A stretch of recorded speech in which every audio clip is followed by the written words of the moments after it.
में day 14 session का पहला पार्ट स्टार्ट करें। इस सेशन में हम सीखने जा रहे हैं टेम्पलेट इनहेरिटेंस और क्लास सिंटैक्सेस को इस्तेमाल करके कैसे HTML की बेसिक स्ट्रक्चर लिखनी है और फॉर को किस और पर्पस के लिए इस्तेमाल करना है ये सीखेंगे। और साथ ही में हम फाइल कैसे सर्वर पे लोड की जाती है, अपलोड की जाती है, ये सीखते हैं।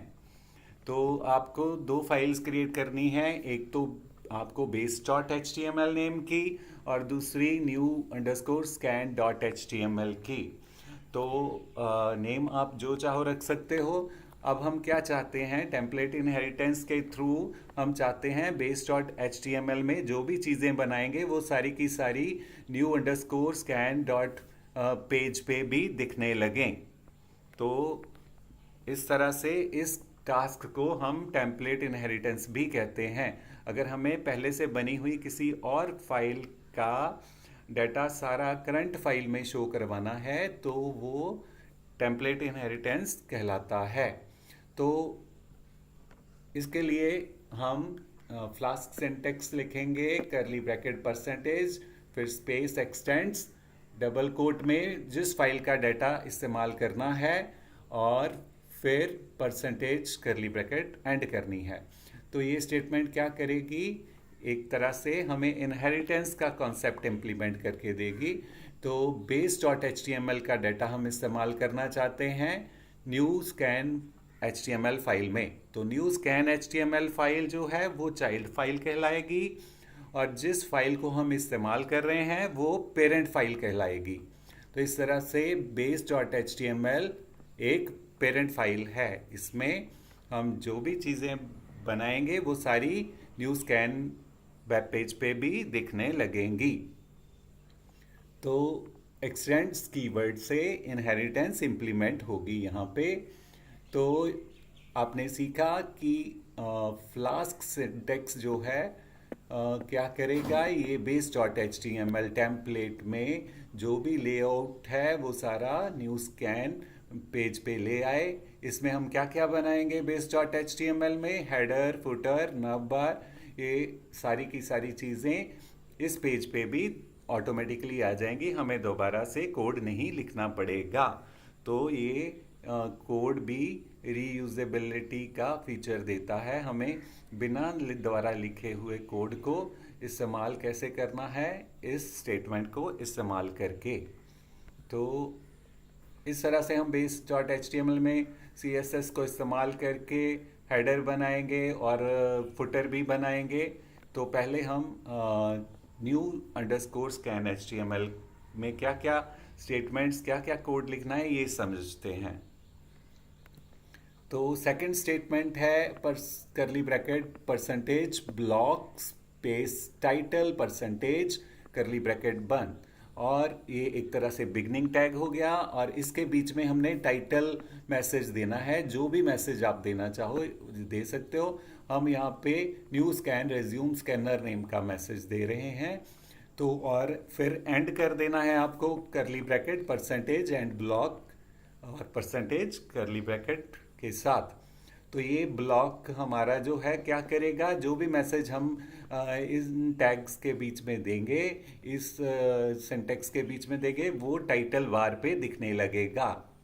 पेरेंट फाइल की टाइटल बार पे ये मैसेज आएगा। ओके, तो टाइटल देने के लिए ये आपने सिंटेक्स सीख लिया। तो इसी तरह से आपकी नेक्स्ट जो आपको लिखना है सिंटेक्स, निंजा सिंटेक्स, वो है करली bracket percentage block space content percentage, और इसका एंड भी आपने जैसे 28 लाइन पे हमने लिखा है एंड करना है। ओके, तो ये बहुत इंपॉर्टेंट ब्लॉक है। जो भी स्टेटमेंट्स हम यहाँ पे लिखेंगे वो सारी की सारी हमें parent dot H T M L में भी दिखने लगेंगी।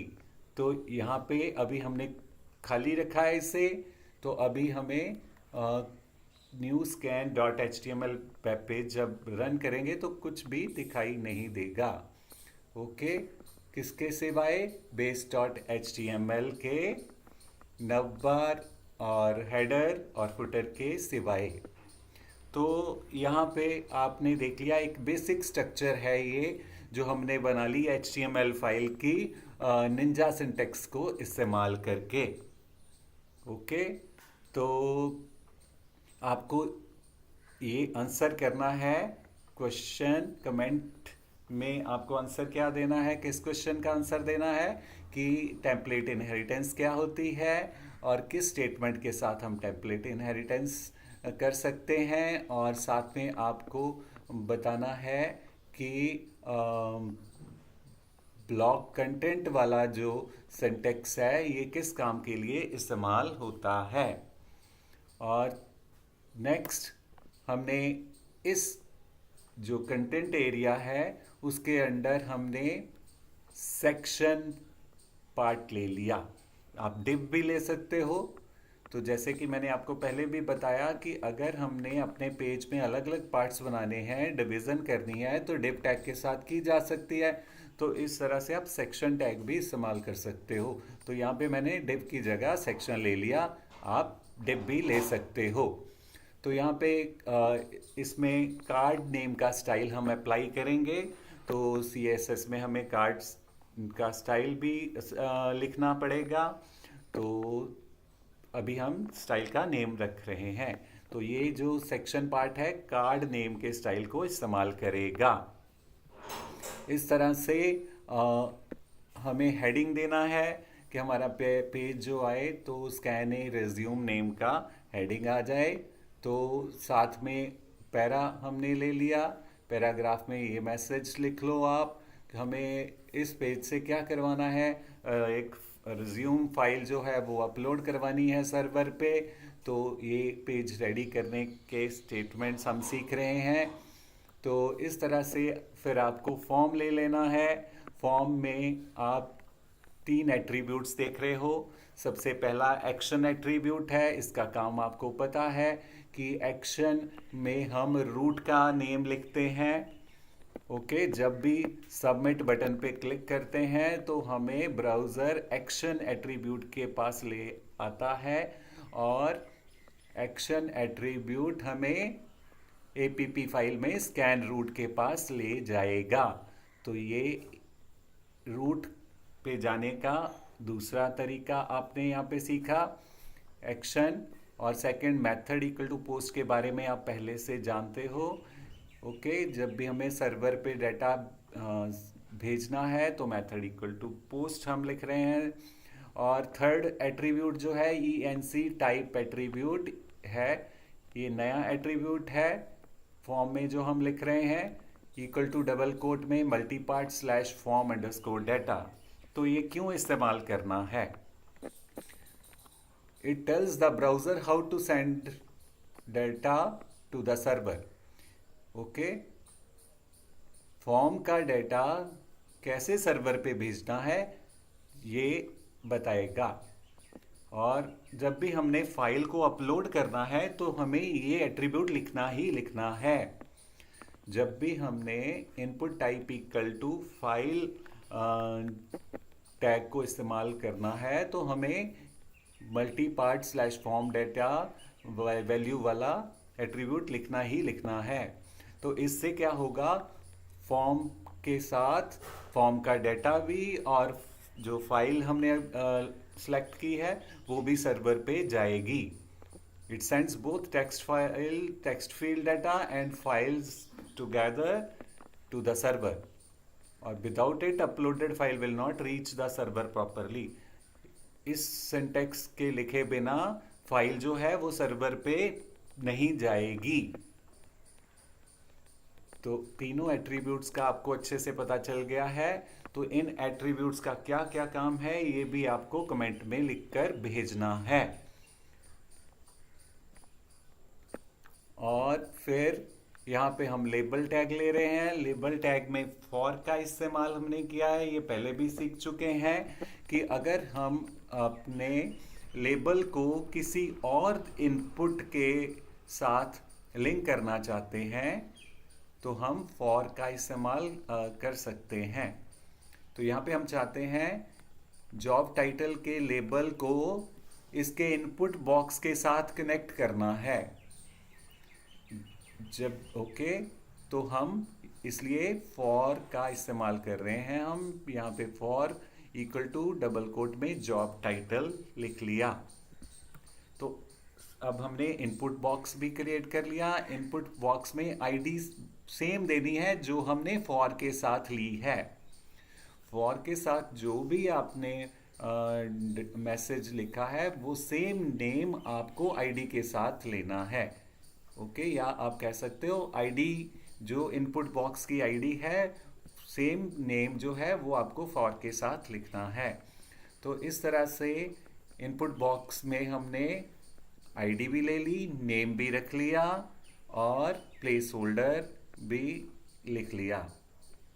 तो अब यहाँ पे क्या होगा, फॉर क्या करेगा, फॉर जो है वो लेबल को इनपुट बॉक्स के साथ कनेक्ट करेगा। So label is connected to the input because value of for matches the ID of input. और ये मैंने बता दिया कि फॉर में की वैल्यू आईडी वाली वैल्यू से मैच करनी चाहिए। तो अब क्या होगा, अब when a user clicks on the label, जब आप लेबल पे क्लिक करोगे तो कर्सर ऑटोमेटिकली आपका इसके कनेक्टेड बॉक्स में पहुंच जाएगा। ओके, जैसे ही आप जॉब टाइटल पे अगर माउस पॉइंटर लेके जाते हो तो कर्सर ऑटोमेटिकली इसके बॉक्स में दिखने लगेगा। तो इस तरह से हमने यहाँ पे हर एक लेबल के साथ फॉर का इस्तेमाल किया है। तो अब हमने सेकंड इनपुट बॉक्स यहाँ पे बनाया है टेक्स्ट एरिया नेम का। तो पहले आप सिंपल इनपुट बॉक्स बनाते आए हो। वो इनपुट बॉक्स जो है वो हमारा स्मॉल साइज का है, उसमें हम ज़्यादा डाटा नहीं लिख सकते। तो अगर हम चाहते हैं, हम बहुत सारा डाटा लिखना चाहते हैं, तो हमें टेक्स्ट एरिया के साथ इनपुट बॉक्स बनाना है। टेक्स्ट एरिया में हम रोज भी बताते हैं कि कितनी रोज तक का डाटा हमने लिखना है। तो यहाँ पे टेक्स्ट एरिया के साथ भी हमने आईडी ले ली, नेम ले लिया और रोज ले लिया। ओके, और प्लेस होल्डर में हमने मैसेज दे दिया और फिर साथ में हमने रिक्वायर्ड लिख लिया। रिक्वायर्ड क्यों लिखते हैं कि हमें उस बॉक्स में डाटा भरना ही भरना है। अगर हम इस बॉक्स में डाटा बिना फिल किए जाएंगे तो हमें परमिट नहीं किया जाएगा। तो इस तरह से टेक्स्ट एरिया को क्लोज कर लेना है। तो आपने यहाँ पे टेक्स्ट एरिया के बारे में सीखा कि टेक्स्ट एरिया आपको क्या करने देगा, एक बिगर बॉक्स बनाने देगा जिसमें आप बहुत सारा डाटा लिख सकते हो। ओके, तो साथ ही में हमने लेबल के साथ इस टेक्स्ट एरिया बॉक्स को कनेक्ट भी कर दिया। तो टेक्स्ट एरिया किस लिए इस्तेमाल करते हैं ये भी आपको कमेंट एरिया में आंसर लिखकर भेजना है। तो एक लेबल और ले रहे हैं हम रिज्यूम फाइल अपलोड करवाने के लिए। तो इसमें भी फॉर का इस्तेमाल कर लिया और फिर इनपुट बॉक्स ले लिया। यहाँ पे हमने टाइप इक्वल टू फाइल लिखना है। ओके, तो टाइप इक्वल टू फाइल का मीनिंग क्या है कि ये जो इनपुट बॉक्स होगा ये हमें फाइल अपलोड करने के लिए अलो करेगा। ओके, तो पहले आपने टाइप के साथ टेक्स्ट लिखना सीखा, फिर आपने टाइप के साथ फाइल का इस्तेमाल लिखना आज सीखा है। तो टाइप के साथ हम पासवर्ड भी लिख सकते हैं। ओके, तो टाइप के साथ पासवर्ड लिखने से क्या होगा, बॉक्स में जो भी डाटा लिखा जाएगा वो स्टार सिंबल में अपीयर होगा, आपको दिखाई नहीं देगा। जब आप टाइप करेंगे वो नहीं दिखेगा क्योंकि पासवर्ड का डाटा लिखने के दौरान दिखना नहीं चाहिए। तो इस तरह से मैंने आपको टाइप की 3 वैल्यूज़ के बारे में बताया है। एक टेक्स्ट के बारे में, दूसरा मैंने आपको फाइल के बारे में, और तीसरा पासवर्ड के बारे में। तो इस तरह से तीसरा बॉक्स जो हमने फाइल अपलोड करने के लिए बनाया, इसमें भी आईडी ले ली, नेम ले लिया, और इसमें आपने एट्रीब्यूट एक्सेप्ट लिखना है। ओके, ये थर्ड नया एट्रीब्यूट है इनपुट बॉक्स में। तो एक्सेप्ट क्या करेगा, ये इसमें हमने डबल कोट में लिखा .pdf, .docx, .txt। तो ये बॉक्स हमें इन तीनों तरह की फाइल अपलोड करने देगा। इसके अलावा और कोई फाइल हमें ये नहीं अलो करेगा अपलोड करने के लिए। ओके, तो एक्सेप्ट इक्वल टू कैसे लिखना है ये आपने सीख लिया। तो अब सबमिट बटन हमने क्रिएट किया, ये पहले से आप जानते हो। तो अब क्या होगा, जब आप सबमिट बटन पे क्लिक करोगे तो ब्राउज़र हमें एक्शन पे ले जाएगा, एक्शन से रूट का नेम उठाएगा और फिर कहाँ जाएगा, एपीपी फाइल में स्कैन रूट के पास जाएगा, जो भी टास्क हम लिखेंगे वो पूरा करेगा। तो साथ में अपलोड की हुई फाइल जो है वो सर्वर पे पहुंचाएगा जो कोड हम लिखेंगे एपीपी फाइल में स्कैन के अंदर। तो आपको हमने कोड समझाया है कि इसमें हर एक स्टेटमेंट का क्या काम है, वो आपको अच्छे से ध्यान में रखना है, क्रैम कर लेना है हर एक सिंटैक्स का पर्पस। अगर आपको हर एक सिंटैक्स का पर्पस अच्छे से पता है तो आपको कोडिंग करने में समय नहीं लगेगा, जल्दी से आपकी कोडिंग हो जाएगी। और जब हम पूरा कोड करने के बाद रन करेंगे तो आपको आउटपुट में कुछ इस तरह से दिखाई देगा। तो अभी अगर आप एम्प्टी फाइल ये रन करोगे तो कुछ नहीं आपके पास दिखने लगेगा, दिखाई कुछ नहीं देगा। ओके, तो अभी तो हमने एक ही फाइल बनाई है, उसका कोड समझा है। ओके, तो क्या क्या चीज़ें हमने आज समझी हैं। एक तो हमने टेम्पलेट इनहेरिटेंस समझा। टेम्पलेट इनहेरिटेंस में सीखा कि अगर हम किसी भी फाइल का डाटा इस्तेमाल करना चाहते हैं तो वो टेम्पलेट इनहेरिटेंस के साथ कर सकते हैं। इसमें पेरेंट फाइल होती है और चाइल्ड फाइल होती है। और फिर हमने सीखा है इसमें कैसे निंजा स्ट्रक्चर के निंजा सिंटैक्स को इस्तेमाल करके बेसिक स्ट्रक्चर लिखनी है HTML की। और फिर हमने सीखा कि कैसे हमने ENC टाइप एट्रीब्यूट का इस्तेमाल करना है और क्यों करना है। और फिर हमने सीखा कि फाइल को अपलोड करने के लिए हमें कैसे इनपुट का सिंटैक्स लिखना है। तो ये सारे क्वेश्चंस का आंसर आपको हर हाल में कमेंट करके देना है। तो कोई भी डाउट हो तो कमेंट करके ज़रूर पूछें। यस, तो ऐसा होता है आपको जो भी मैं चीज़ें सिखा रहा हूँ आपको अच्छे से नोट करनी है, और उसमें अगर आपको कोई कमी लग रही है, प्रॉब्लम है, आपको डाउट है तो वो ज़रूर पूछें। तो कई बार मैं जानबूझ के भी कोई स्टेटमेंट स्किप कर देता हूँ, जैसे कि लास्ट सेशन मैंने जो लिया उसमें मैंने एक लाइन स्किप की है, रिकॉर्ड नंबर इक्वल टू -1 लिखने के बाद। तो आपने क्या लिखना था वहाँ पे और आउटपुट में आपको क्या चेंज आई है ये आपने मेरे को नहीं बताया और पूछा नहीं। तो मैं आपसे डिस्कस करता हूँ कि यहाँ पे 18th लाइन के बाद मैंने रिकॉर्ड नंबर इक्वल टू -1 लिखा है। तो ये क्यों लिखा है, आप जानते हो कि जब आप एक एक करके रिकॉर्ड देख रहे थे तो लास्ट वाला रिकॉर्ड जब आता है, लास्ट रिकॉर्ड के बाद हमें नन मिलता है। तो सिलेक्ट क्वेरी को लास्ट रिकॉर्ड दिखाने के बाद कोई भी रिकॉर्ड नहीं मिलता, इसलिए सिलेक्ट क्वेरी हमें नन रिटर्न करती है। तो रो में हम नन चेक करते हैं। तो जब भी हमने बोला रो में नन आए तो रिकॉर्ड नंबर -1 हो जाए, क्योंकि हमें नन वाला रिकॉर्ड नहीं दिखाना है। जब अगर अभी तक आपके आउटपुट में क्या आ रहा होगा, आपको एम्प्टी रिकॉर्ड एक दिखाया जा रहा होगा लास्ट में। अगर आपके पास 3 रिकॉर्ड हैं, 3 रिकॉर्ड के बाद एक एम्प्टी रिकॉर्ड आ रहा होगा, फोर्थ। और उस प्रॉब्लम को रोकने के लिए आपको क्या करना है, आपको नेक्स्ट रिकॉर्ड फंक्शन कॉल करना है। क्यों? क्योंकि आपको 0th रिकॉर्ड पे लेके जाना है, 0th इंडेक्स वाले रिकॉर्ड पे।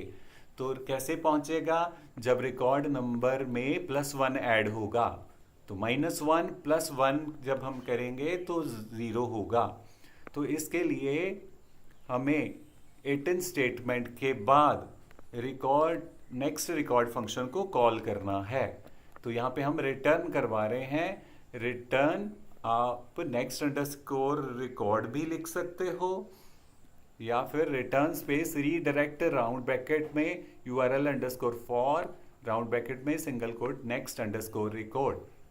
तो इस स्टेटमेंट से आपका नेक्स्ट रिकॉर्ड फंक्शन रन होगा और रिकॉर्ड नंबर में जो -1 वैल्यू है वो 0 हो जाएगी, और इससे आपको जो लास्ट में खाली रिकॉर्ड दिखाई दे रहा होगा वो दिखना बंद हो जाएगा, ओनली रिकॉर्ड्स ही आएंगे। तो लास्ट रिकॉर्ड दिखाने के बाद जब आप नेक्स्ट पे क्लिक करोगे तो आपके पास सीधा पहला रिकॉर्ड आएगा। ओके, तो ये डाउट आपने मेरे से कमेंट करके नहीं पूछा।